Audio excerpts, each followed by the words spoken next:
Good morning, family. Those of you who know me know that I am just a little bit legacy crazy.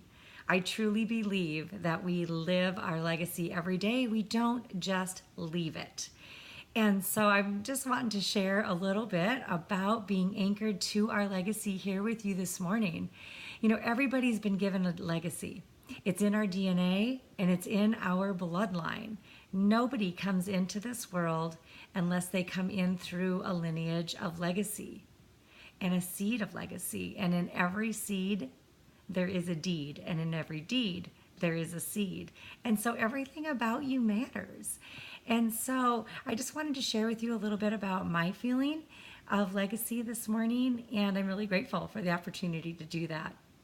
So whether you're a teen or an adult, a grandparent, an orphan, or a widow, you all have a legacy.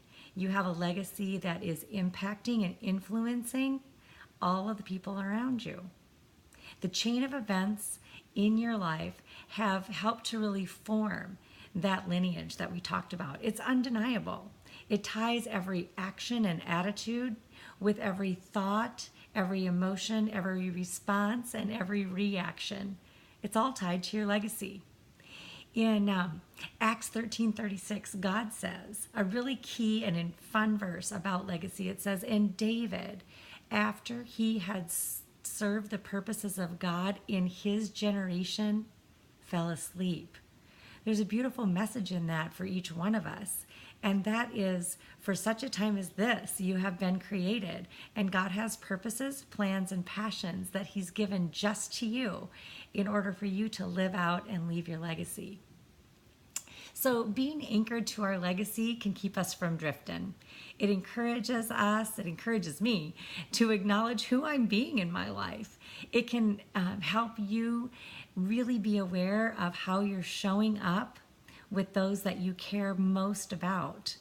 Also, it invites God to co-author your life with you. So often we can get on a road and start doing it all on our own. You can choose the role you play in your own life and in the life of other people that you touch. But what an amazing opportunity it is to be anchored with God and understand his purposes and identity for you are just insurmountably wonderful.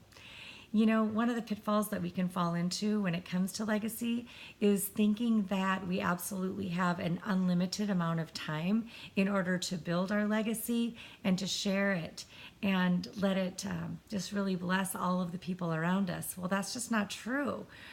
We're all going to die at some point. And how it is that we are remembered, how it is the impact and impression that we leave on this world, it's really up to us.